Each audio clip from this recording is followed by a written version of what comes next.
we were pissing neon green every day. The big ball of heat in the sky was too much. I thought there was a bear. Reality goes, yeah, fresco. That's what I'm saying.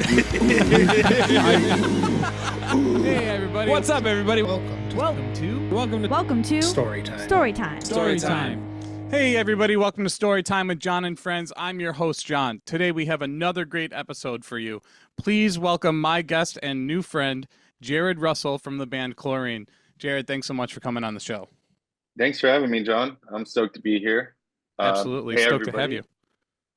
Yeah, my name is Jared Russell. I sing and play guitar in the band Chlorine out of Portland, Oregon. And we're going to share some stories today. Love that.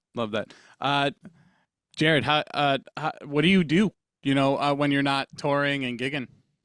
Oh, man. Well, Chlorine, as of right now, we've been trying to keep this thing running on its own for a while and keeping it DIY as long as we can. But obviously, it's expensive. So I work a lot.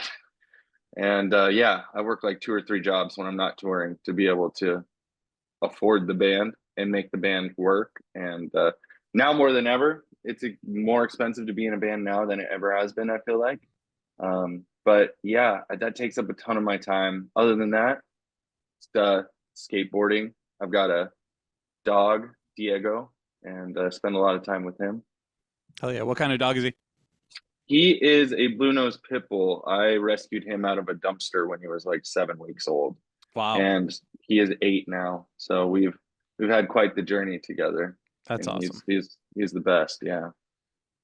So you guys recently released 2 new songs, correct? In February? Yeah. We've been kind of dropping 1 or 2 songs at a time, just doing the single route. We dropped a song, pretty recently called Dark Blue. And that was a big one. I mean, everyone feels like a big one because we try to go all out for every release and do like a full music video curation for it and try to create a promotion bundle just for that one song and push it as hard as possible and just get people engaged and excited about it. Absolutely. No, I know that grind.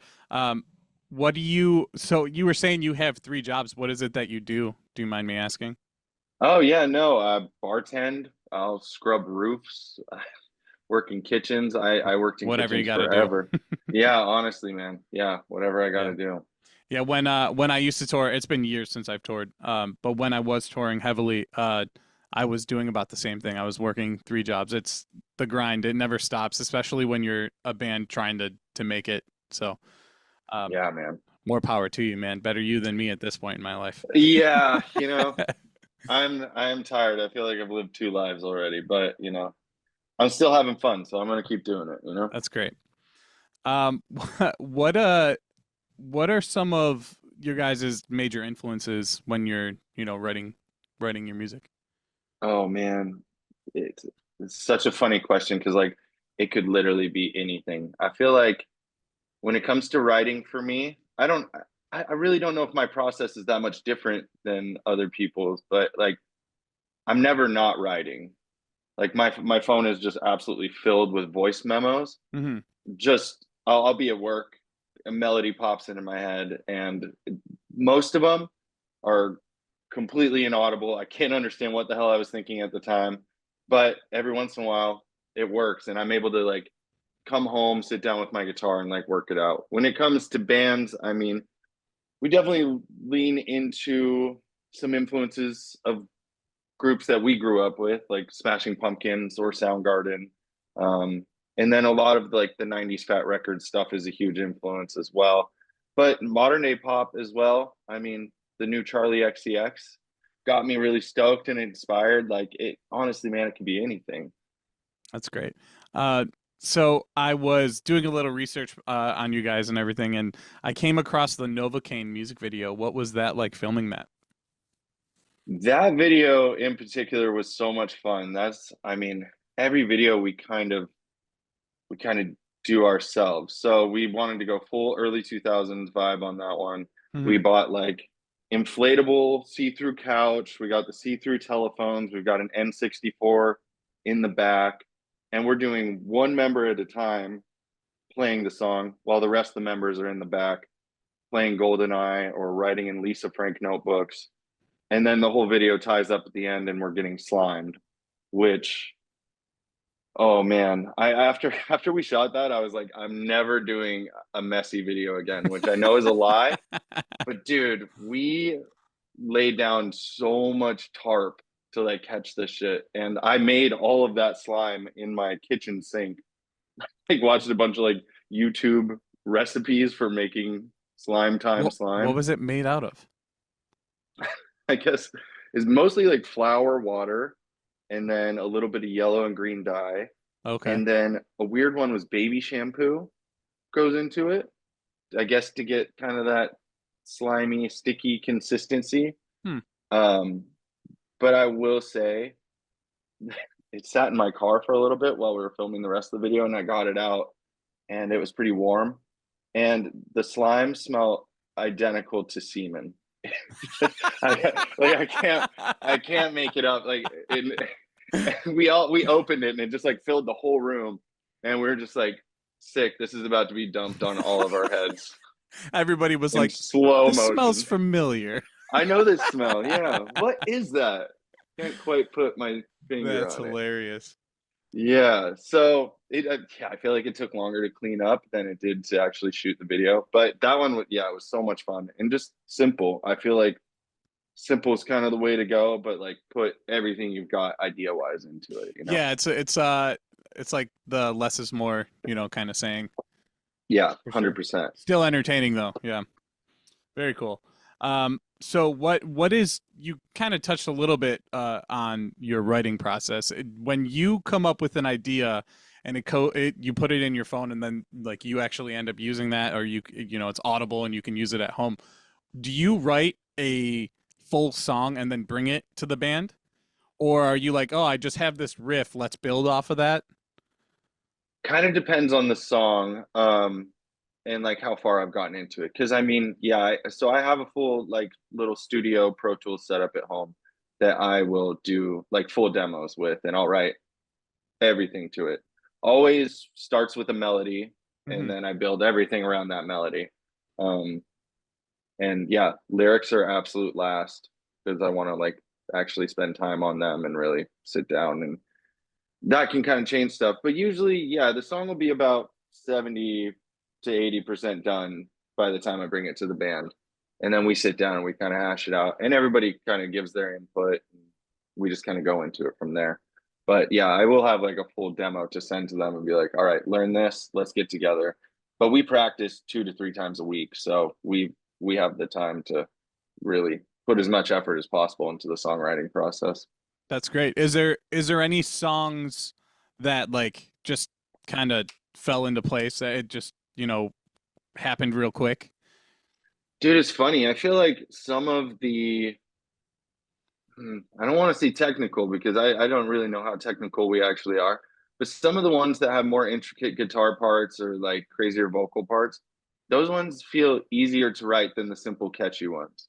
Because it's like when you're writing a catchy song and you want to just keep it simple, just a pop structure, sometimes that's so much harder because you're kind of like you're holding back and creating something that is going to be like accessible to everybody. Like you could show it to a fan of almost any genre and they would be into it. I feel like you have to have something that just works, and that kind of stuff I feel like is almost harder to come by. Yeah, no, I get that. That's interesting. So, I typically reach out to bands that, go on tour and they want to share some stories and everything. I reached out to you guys and you agreed to do it. Why don't we just jump right in? What do you got for me? Oh man. Yeah, so where do I start? I mean, I've been playing in bands since I was 12 years old and haven't stopped since, really. And I started touring at 18. So, and that has also been a pretty consistent thing. Yeah, there's just been a whirlwind of different tours. And a lot of them, as I'm sure you know, just kind of blur together at a certain point. But I mean, I've been lucky enough to do some really cool tours with great bands that like I grew up with, and previous to Chlorine, and even with Chlorine, we've had some pretty cool opportunities, even being a newer band. But yeah, we've been just going for it. We just finished up a UK tour in May and June, which we just kind of went for. We went out there, we linked up with a band called Weather State, and they helped immensely in getting everything kind of set up, getting all the shows set up, and doing a couple festivals out there as well. But I mean, it's so much fun. It's just like we're still at that point, we're sleeping on floors, we're sleeping in the van, in Walmart parking lots, and if we're really lucky, maybe swing a cheap hotel for the night. But with that comes like the best stories, Agreed. and like stuff you're going to like remember forever. The easy tours, I feel like those are the ones that kind of blend together. Yeah. I mean, I will share one story. And this was previous to Chlorine, but I was filling in on guitar for a tour for a band from the UK called The Bottom Line. And we did 2 months with Simple Plan. That's awesome. Which was great. Yeah, and it was like the first record, like anniversary tour, which is like I'll never get sick of watching them play that live. They're like the nicest, sweetest, most like caring dudes. Like you never know going into a tour. It's like first couple of days you're trying to feel it out and like see how the other bands are. And man, they were great. Starting that tour, I literally drove down from Denver to Houston to pick up the band I was playing with. And the day I was driving down there, Hurricane Harvey had started. So I'm literally picking them up in a hurricane. Wow. And we were just like, I'm like, welcome to your first time in America. This is what's happening. First show got canceled in Houston. Drive to Austin. Second show got canceled. So we're already 3 days into tour at that point, and no shows had actually happened. Yeah, we played Flagstaff, and then we're supposed to drive up to Las Vegas for the next show, and we're driving through the desert. It's probably 125 degrees Fahrenheit, and we're driving up, and my van blows up. It was so weird. We're sitting there, we're driving, we're sweating, we're listening to like one of those, the cassette to auxiliary little cables. Yeah. All of a sudden, the music stops and the cassette just pops out really slow, and then smoke just starts coming through all the vents in the car. And so yeah, we pull over, throw everything we can like out of the van. Luckily, it did not actually catch fire, but there was just smoke everywhere. We tried to diagnose. What was it that happened? Apparently, one of the wires had short out. Oh. And yeah, so it just kind of started to catch the other wires on fire. Okay. And yeah, we were able to get it under control before it got too crazy. But we had no options. There's no tow trucks around there. There's no shops. There was like one junkyard that we like tried to go to see if they had anything. But we were just kind of like sitting there sweating. And mind you, this is like I'm with 6 other dudes from England. They're not used to the desert whatsoever. They're all just turning beet red. And so we literally hitchhiked, and we sat in the back of an open trailer, and these kind desert folk drove us the rest of the way up to Vegas, which was about an hour. And we're all just sunburnt to hell, but somehow made it in time for sound check. Did they they didn't stop anywhere to get like sunscreen or anything? Like No, you guys had to be fucking roasted. There was nowhere to stop. There's just nothing around there. Yeah, it was pure desolate desert, nothing around. So we just gunned it. Like somehow made it there. And as for the van, it could still be in that same spot. And do you guys just grab the plates and take off? Kind of thing? Yeah, pretty much. I gave the keys to the people that gave us the ride. And they're like, yeah, we know the guy who owns the junkyard. I was like, all right, well, here you go. Do with it what you will. Scrap it. Yeah. Yeah, it had seen some days. So That's wild.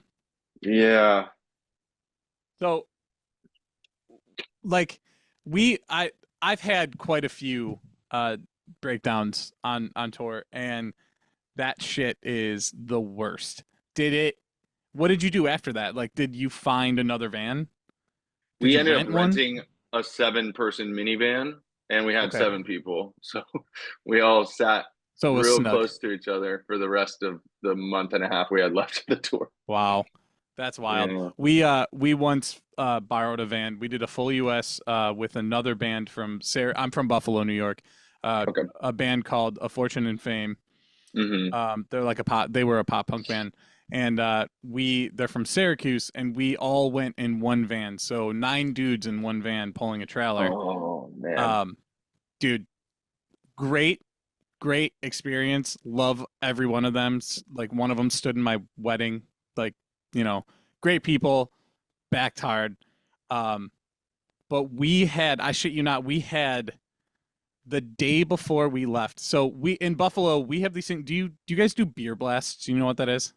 No, I'm not sure. So a beer blast in Buffalo is like basically a benefit where you go to a bar and you're like, hey, we want to have a beer blast. We're going to play a live set in the bar. And can we work out a door deal to where, like, oh, $30 at the door gets you a wristband and you drink well beers all night. Mm. So, and then you get a cut kind of thing. Yeah. It brings them business, and then, it kind of helps you along the way with money and for touring. Totally. So we did that, and day one, actually the night before, the van that we were borrowing shit the bed. Mm. So we had to pay for that to get fixed the next day before we left. We left 3 days in, the lights stopped working, and it was a 60-day tour.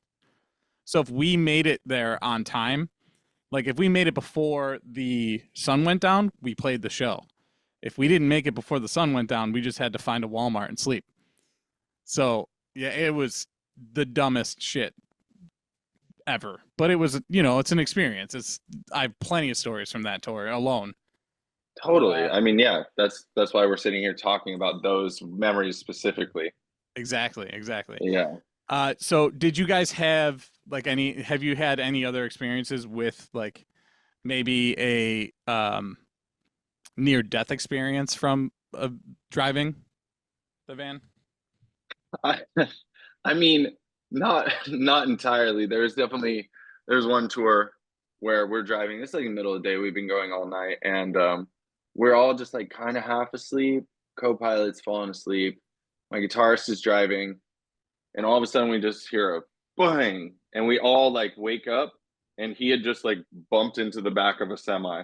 The semi driver did not notice whatsoever, but he just like slowly was falling asleep and just kind of kissed it. Nudged it. Yeah. Oh man. One time we're in this one conversion van that we bought for like, $800 or something. And we had somebody with us on tour doing merch, but there wasn't enough room in there for everybody to like be comfortable. Mm-hmm. So our merch guy is laying on the floor in between the bench and the back seats. And somebody just like at a yellow light slams on their brakes. We're going like 45 miles an hour. They just slam on their brakes the second it turns yellow. So we're forced to slam on our brakes. And unfortunately, the bench seat wasn't screwed down to the floor. So the whole thing just slid forward and was like, my merch guy's head was like trapped between the seat and the bench. Luckily, no injury there, but God, pretty freaking close. Yeah. That's wild. Yeah. I mean, how close are you to dying at all times on DIY tours? I mean, I feel like you don't really know how close you are. Yeah, and people don't really like realize the shit that the bands that are doing DIY touring go through. Like, oh my God, it's insane. I've had quite a few people on the podcast, and like, I'm dumbfounded at how many people I've talked to that were like, yeah, the first tour we did was incredible. We had this we didn't sleep in any parking lot. We had, hotel rooms every night. I'm like, how do you make this work? Your experiences are so different from the Mm. experiences that I had, you know? Yeah. And at some point, I'm not sure if it gives you character or trauma, or I guess probably both, but just, in different levels.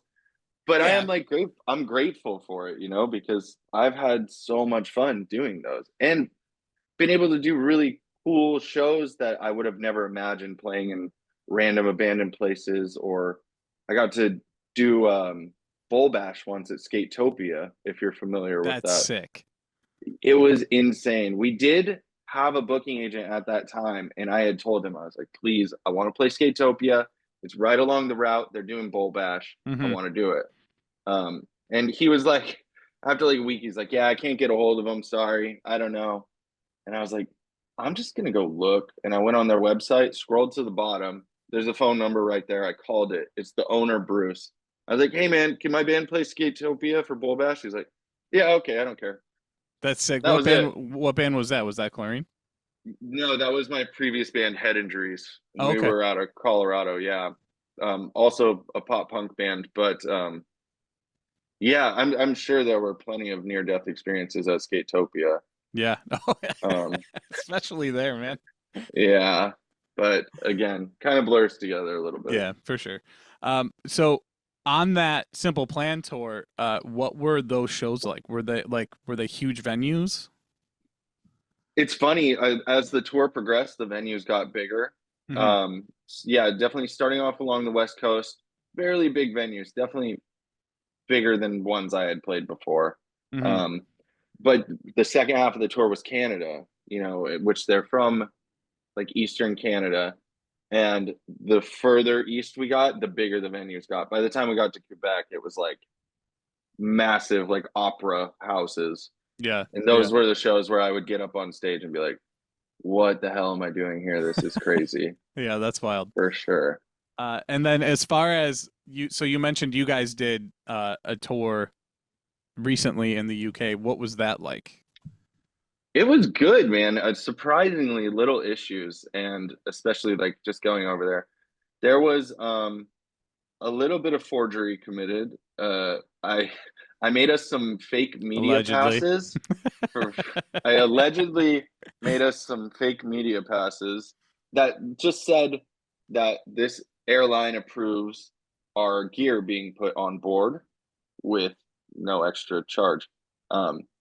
And we just showed up to the gate and we're like, yeah, we have these passes, and we called ahead and they said we could just bring our guitars on. They're like, oh, okay, yeah, fine. And they just brought them on, put them in the closet. No issues on the flight. Luckily, we were able to rent a decent van. We were splitting it with the band that we were touring with and sharing a lot of gear, which made things a lot easier. Mm-hmm. And like, yeah, a lot of good shows. The van only had like one issue, and it was just a fuse. But yeah, we were able to luckily get like their version of AAA that day.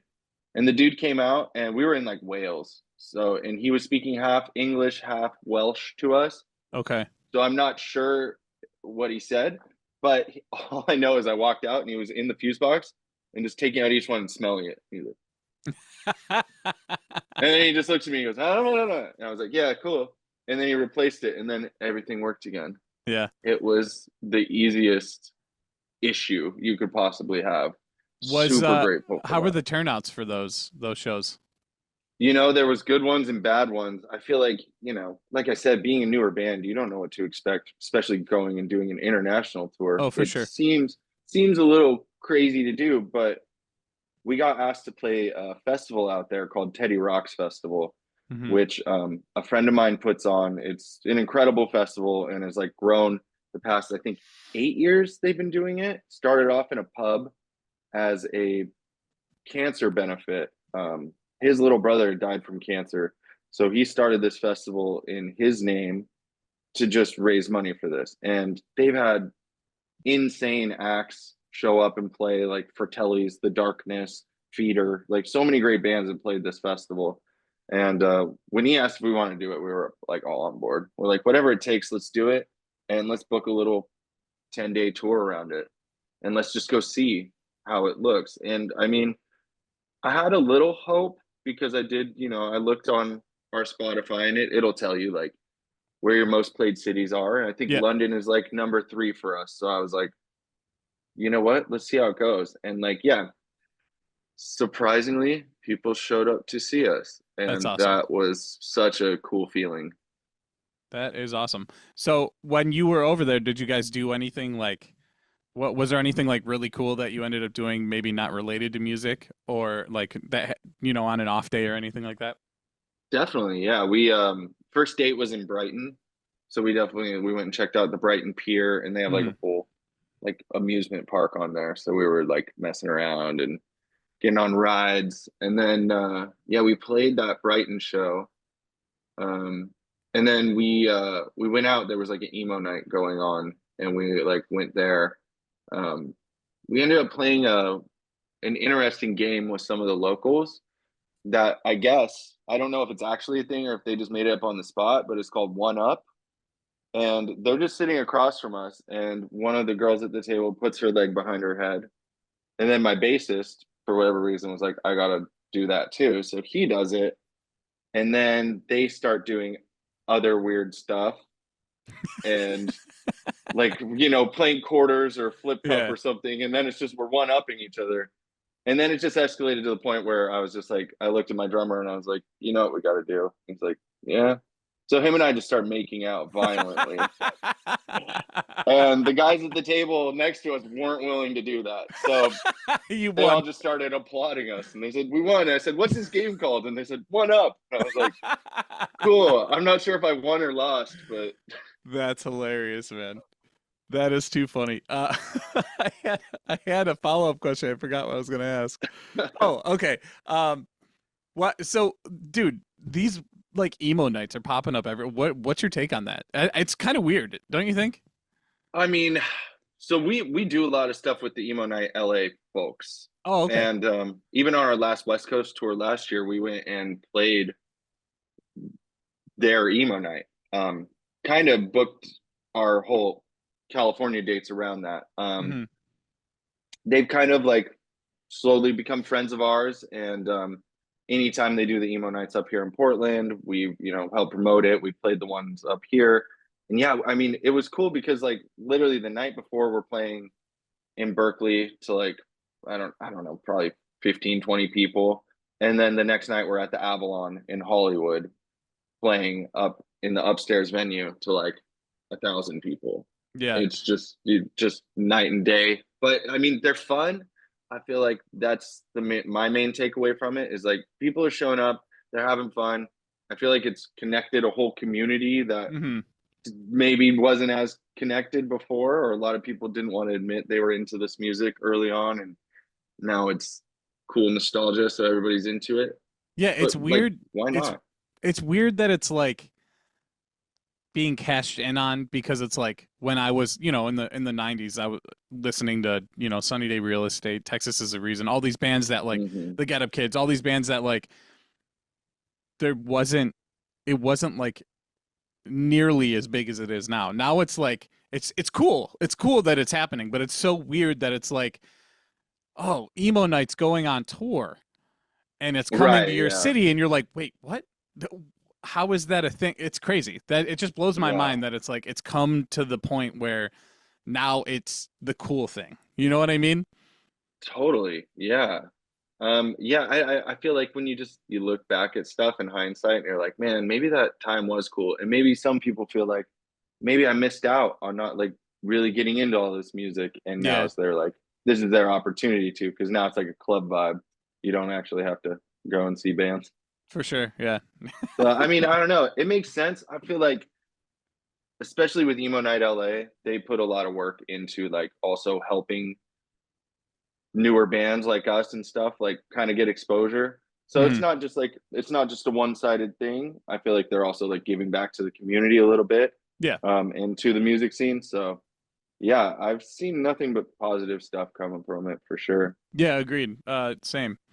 So I know I got kind of sidetracked there asking you some questions, but I do want to jump back into some more stories if you have any. Oh, for sure. Yeah. Um, uh, where to even start? Yeah, I trying to think. where I want to take this question. We do play a game called Odds. Are you familiar with Odds? Yeah, we played odds as well. Yeah. Yeah. I feel like an old touring friend showed me this game, and it's kind of like ruined our whole lives a little bit. We because we'll just like, my rule, or I guess all of our rules, is if you're not going to do something, you're not allowed to play anymore, and that's it. And I've had to do things like jump out of the van mid traffic and jump into a public fountain. To one time, our tour manager had to eat an entire like 3 foot tall bag of popcorn in 24 hours. I don't think he actually finished it. I think he did get like halfway through though, but he just like, I think he got pretty sick. So Yeah, that's that. Talk about life threatening. yeah, definitely. We yeah, one time we were God, where were we? Canada, I believe. And we came to this bar and there was just nobody in there but the bartender and owner, and he was like the kindest dude. And he kind of just let us do whatever we want, and the whole touring pack, it was like an end of tour kind of party. Mhm. And the entire tour package made a giant human pyramid in the middle of the bar. And I don't even know how we accomplished it, but I did come across the video of that the other day, and it's just crazy things happen with odds, especially when a lot of people are involved with it. Yeah, we so you said if they're not going to do it, they're just not allowed to play. Ever again. So what we would do is like, if you're on tour with us, you're playing. It doesn't matter. But Right. you can say no. You can. If you say no, the next one that you're odds, it's 1 out of 10 no matter what. Oh, that's good. I like that. Because at that point it's like you still have a chance to get away with it and not have to do it. But like the next one we're gonna do is gonna be ridiculous, and you're gonna wish you did the one beforehand. Right. Yeah. Yeah, just keep escalating it. And honestly, That's it's smart. it's so dumb to be like, oh no, I'm not gonna do it, because do you guys have like a limit on the number range? Yeah, we only go to 15. Okay, so we used to not have a limit when we would play. So Right, like you could say 1 right. out of a million. If it's something you really don't want to do, you say 1 out of a million. What's funny about that is the one time we were on the way back, we were on the way home, and we were like, I don't know, 2 or 3 hours outside of Buffalo. Excuse me.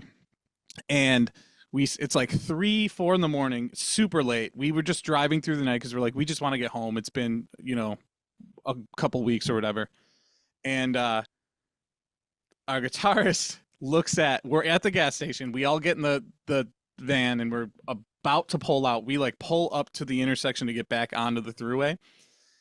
And our guitarist goes, hey, Chuck, what's the chances, or what are the odds you'll run inside, scream, I'm having a fart attack, do a cartwheel, and then run out the doors? Just like in the middle of the supermart or whatever it is Sure, for the gas station. It was 1 out of a million. Fucking nailed him. 42. 42? 42.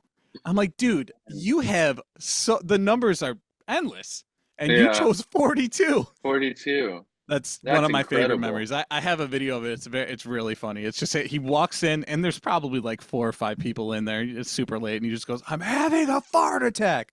Does a cartwheel, and then runs out the door, and we run back to the van laughing our asses off. Of course. And like, it doesn't really bother anybody probably, but it's like the funniest thing you've ever seen anybody do. Yeah. At the time.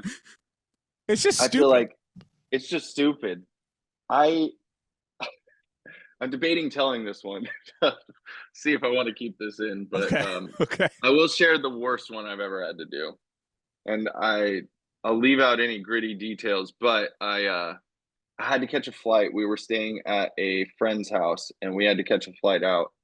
And I don't know all the details of his end, but he just happened to have a bunch of erectile dysfunction pills. This is about 2 hours from having to be at the airport, maybe an hour, and he odds me, what are the odds that you take 3 of these erectile dysfunction pills before you go to the airport? And I lost. Of course, I went 1-15 and I lost. I think I have a tell or something. I don't know, but I said 7 and I lost. And I 7's had to the take most them. picked number. Did you know that? It's the most picked number in the world. Yes, like right down the middle. It's so stupid. I don't know what I was thinking. I should have said like 2. But of course I lose it. And then the thing about these specific pills is that they only work if you get aroused. Okay. So the battle is not really with your physical self, it's with your mental self. Mental. And you just got to keep it together the whole time.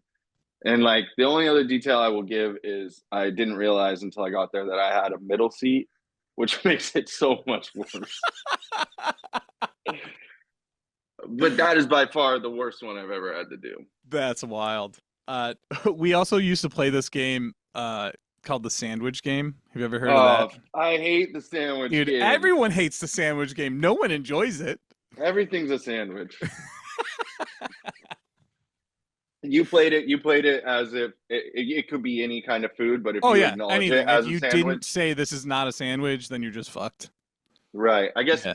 people listening that maybe don't know, this is a game where your friend comes up, or maybe not so much friend, and you could be eating a burrito and they say, "How's your sandwich?" And if you say anything that acknowledges that food being a sandwich, they are able to just beat the living hell out of it and smash it to an absolute pulp. Yeah, but do you guys play with the rule of like you have to set it down to be able to do it? Yeah. Or you can cover it too? Correct. Yes. Okay. Yeah. I do remember that. It's been a while since I played that game. Yeah, because no one likes that game. It's the worst fucking game, especially on tour. And people my guys in Chlorine, we really love food, so it's just it's a real shame. And we eat a lot of ramen, so it's like not the best thing to punch. That's your own risk, man. Yeah, pretty much. That's funny. Do you have any interesting fan interactions? Like people have come up to you and said some outrageous things, or anything cool, nice, anything like that? For sure. I mean, anytime anybody is stoked about what we're doing, I'm like, I'm so grateful. Like I don't even care how cheesy that sounds. Like I'm like, I put so many years and so much work into this, and like Chlorine is like, I started this band thinking I'm going to play exactly what I want to play and like what I want to hear. And like that's it. And that's really the only thing that my like writing process comes down to. There's a lot of ways that you can write music, and a lot of ways you can find little niches that are popular or going to be popular, whatever. But I just said screw it with this band. I don't care. I'm just gonna write what I want. So if anybody has like any love or that gives them any meaning, like I'm super stoked on it. That playing in London was a big one because I had people come up to me and talk to me about specific songs that we've released that had just meant a lot to them. I write a lot about mental health and a lot of issues that I deal with pertaining that, and if that helps anybody, like that's why I'm doing it, for sure. To like help myself and to help them. So yeah, definitely being over in London, having people say nice things. There's one trend that started. My drummer's name is Obi, and I'm not sure why this trend started, and I'm not sure how people caught on to it in different cities. But on our last West Coast tour, at some point in the set, people would just start chanting "OB, OB," and everybody's on board. There's not anybody that's not chanting his name. I don't know how it started. I don't know why it started. We didn't egg it on, but it happened several times on this tour. I'm not sure if it was happenstance or people saw videos, but we do that all the time now. We just chant him on, give him a little confidence boost. Do you get him to do a little drum solo or anything? No. He should start taking that as like a whole like, all right, check this out. We should turn it into a thing. Yeah.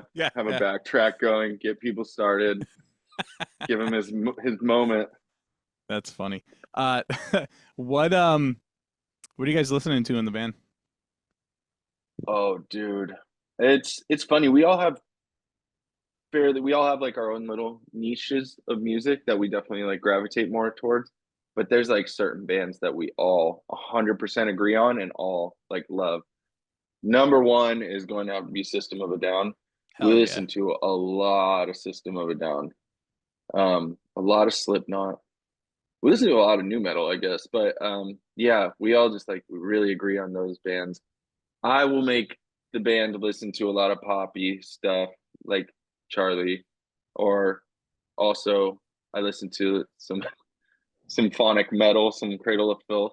Okay. Make them listen to that. Yeah, it's funny too because it's just like on the longer drives, it's usually just the driver and the co-pilot, and we all kind of have our own like little genres that we connect on as well. Me and my drummer are like old school pop punk nerds all the way. So we'll just do like a deep dive into the early 90s onward of all those bands. Yeah. Yeah. Me and my singer used to do the same thing. I was like the main driver just because I don't trust anyone with my life, especially the dudes that I was in a band with, because like Yeah. I've seen you do some stupid shit. Yeah. So it would usually be me, and then our singer would, co-pilot with me because he, didn't love driving on the road. He would do it occasionally, but he wasn't great at it. He'll tell you that. But we would listen to stuff from like shit we'd listened to in high school because it was so nostalgic. But it's like, it's funny because I haven't listened to Cartel since it came out. And I knew you still know every word, it's just so weird that like that shit sticks around. Yeah. Like lyrics and movie quotes. They're just like stuck in there and they don't ever go away. It's wild. Yeah, it is crazy. What what is the funniest moment and like that comes to mind asking you that question? First thing that comes to mind, funniest moment from a tour that you've done. Oh man. God, that's a tough question. I'm like, there's a lot of things that come to mind. Most of them are like inside jokes, so they don't make any sense. And even if I try to explain it, oh man, I don't know if I have a specific one for that. I might not have a good answer for that. That's fair. That's fair. There's not always an answer. What is like your favorite tour experience that comes to mind? I mean, honestly, now that we all had some tours under our belts at this point, and we kind of know what to do and what not to do. I feel like honestly, the most recent tour, that UK tour, was a dream because first of all, no van issues. We're able to have fun. We're smart enough and old enough now to know not to like push ourselves too hard, how to take care of ourselves. And though we're still able to have fun, we can still like wake up feeling good. We're all stretching. We're all, taking care of ourselves, trying to eat better, and able to actually play a show and not feel like absolute dog shit. Right. That really makes for a good tour for me personally. And like eating can be tough on the road for sure. It's not always easy.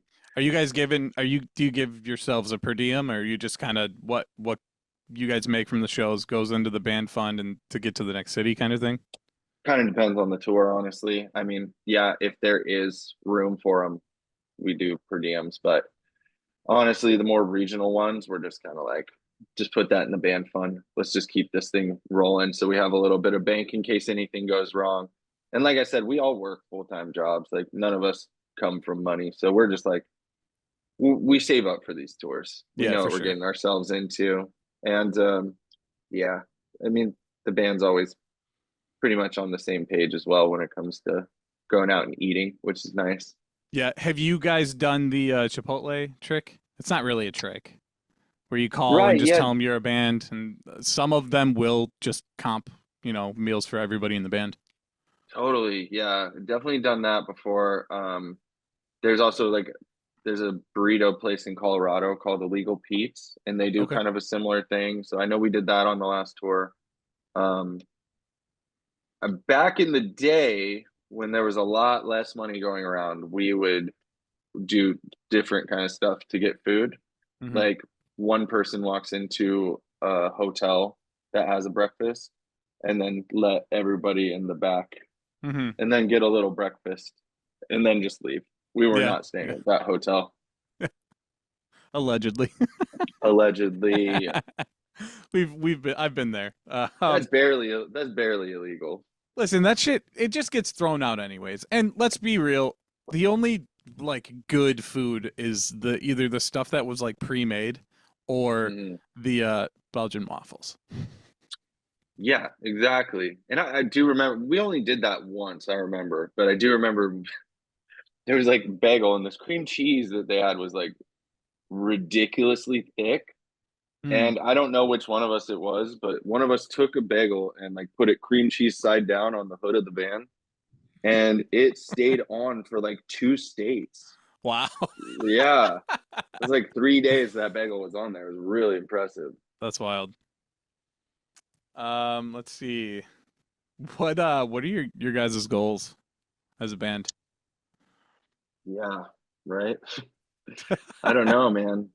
I feel like the goal is to just make it sustainable, right? Like there's got to be a balance. When you're living your home life and trying to be a normal person and work a job and do this at the same time, there's this weird in between because it's like even getting offered better tours, being a starting out band, you're going to have to eat shit for a little bit and you're not going to make a lot of money. And that's tough because you got bills to pay and you got rent to pay and everything just gets more expensive all the time. So it's not easy, but I guess the goal would be make it sustainable and continue doing it for the right reason.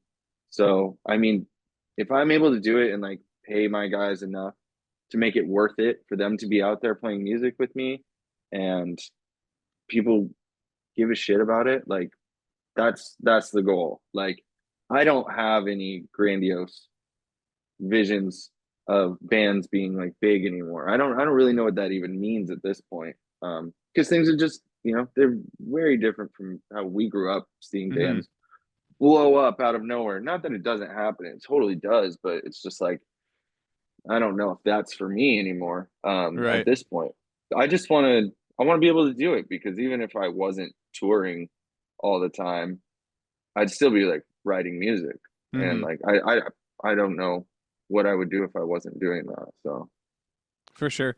I you said it's different now and you couldn't be more right. I had TikTok changed everything. So did Instagram. Like it's so weird. I had Games We Play on. Have you heard of that band? yeah. Yeah. So I had Emin on and we were talking and what's funny is so he was on this management company called Endless Fight Booking. Okay. And I know the owner of that company in Miami. He's a nice guy. And one of the guy it's him and his friend, and his friend's brother is Ian, the bassist of Newfound Glory. Okay, yeah. Yeah. So I'm talking to him and I'm like, yeah, no, I know them, blah, blah, blah, whatever. And he's like, yeah, what how do you know them? I was like, well, we played with them, or they booked shows for us down there. And he's like, what band were you in? And I tell him, and he's like, you're the second show I ever played.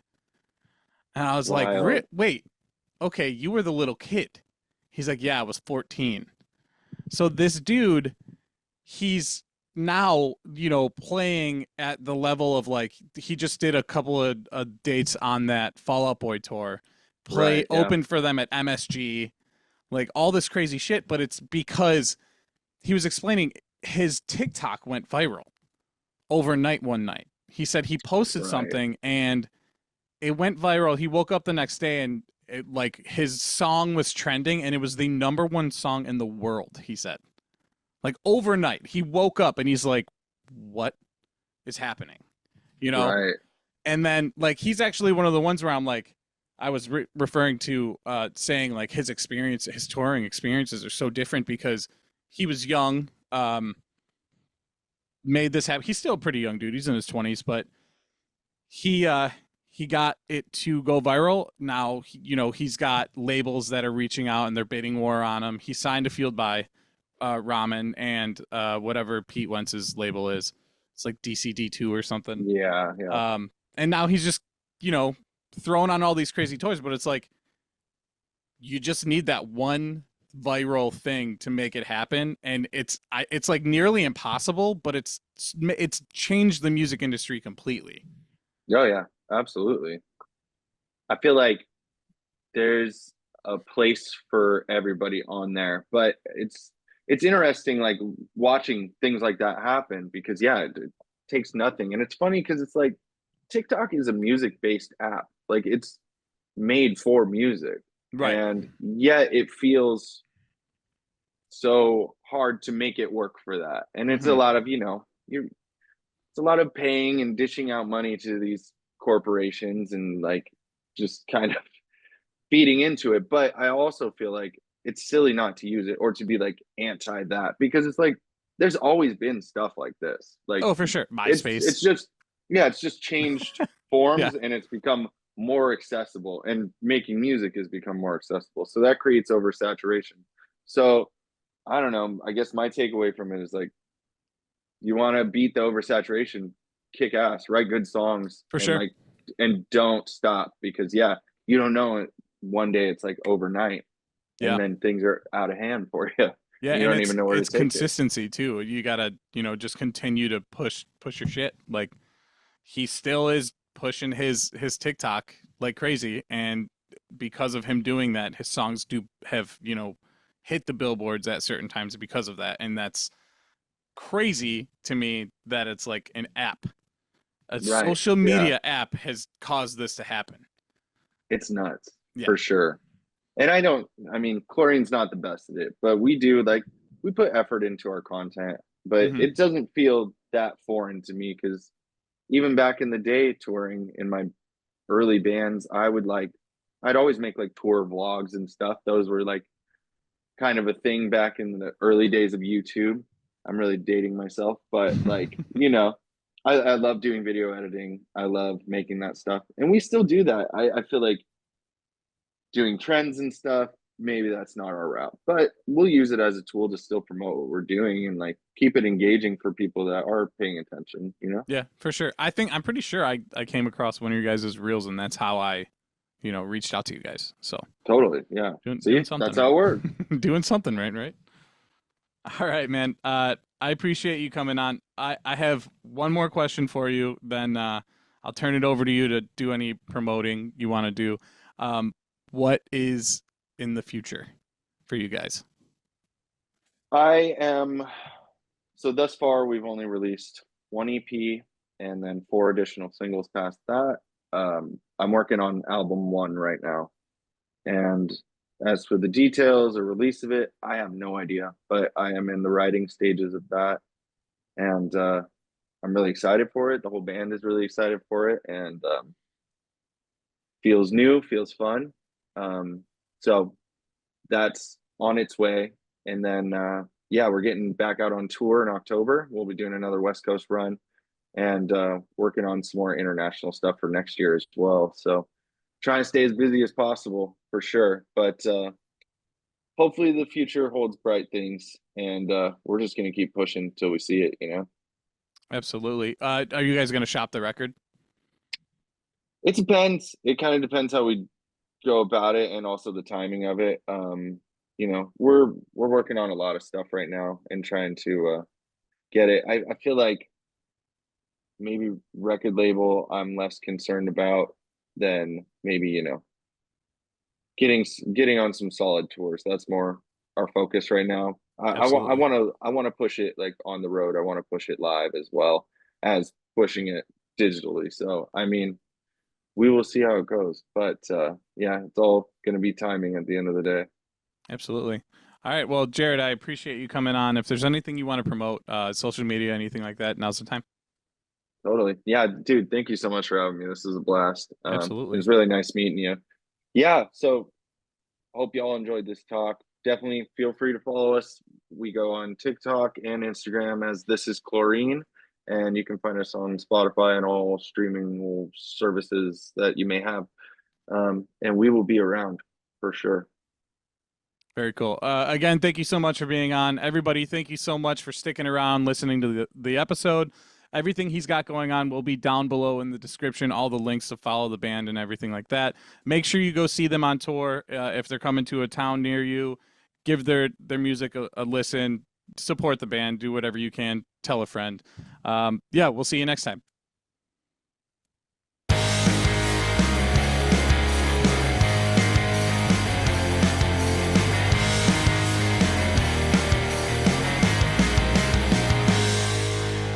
Bye, bitch.